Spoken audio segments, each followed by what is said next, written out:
Écoutez le coup de gueule de Grégory, directeur d'une école primaire, sur la baisse du niveau scolaire à cause, selon lui, des écrans. J'en discute après cet extrait. J'aimerais bien que l'intervention du papa juste avant, là, vous pouviez la faire écouter à plusieurs chroniqueurs de différentes émissions qu'il y a sur votre chaîne, qui passent leur temps à cracher sur l'école. Ça serait bien qu'ils l'entendent, en fait. Parce que quand j'entends un papa d'un enfant de 10 ans qui dit ça, mais on est où, là?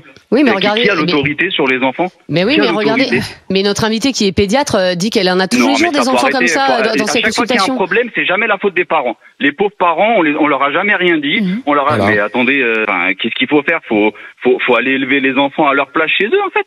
On est où là?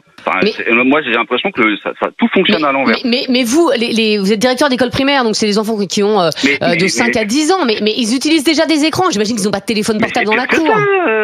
Mais c'est pire que ça, madame Denis. J'ai envie de vous dire, c'est là votre question tout à l'heure, c'est va-t-on à la catastrophe? Mais on n'y va pas à la catastrophe. On y est déjà.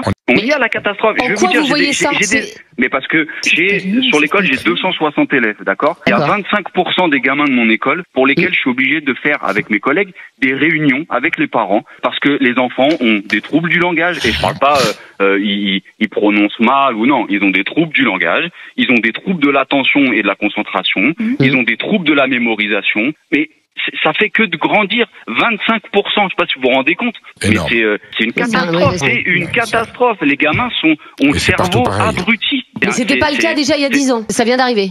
Mais non, moi, alors, ça tombe bien, vous donnez 10 ans. Moi, ça fait 10 ans que je suis sur l'école en tant que directeur. Ouais. J'ai jamais vu ça. Je vous dis, le midi, quand je mange avec mes collègues autour de la table et que je les vois en train de corriger, parce que oui, les profs, c'est des feignasses, mais le midi, pendant leur pause, ils travaillent, hein.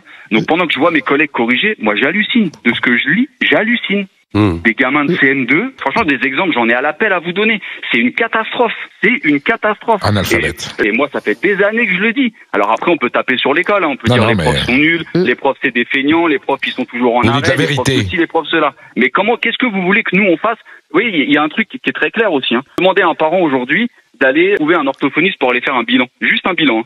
C'est 3 ans d'attente. À mon avis, les écrans comme la télé ou les réseaux sociaux sont pas les seuls fautifs. Il y a aussi un problème d'éducation, car les enfants d'aujourd'hui sont les parents de demain, et la baisse du niveau de scolarité a déjà baissé depuis des années, et c'est aux parents de mettre des règles et ne pas céder aux caprices. Également, il y a un problème au sein de l'éducation nationale, qui incite à utiliser de plus en plus les écrans pour se rendre moderne, ce qui a pour conséquence une baisse de la concentration et de la mémorisation, car oui, on mémorise plus en lisant et en écrivant sur du papier que sur une surface digitale. Abonne-toi et like cette vidéo pour le référencement, merci d'avance.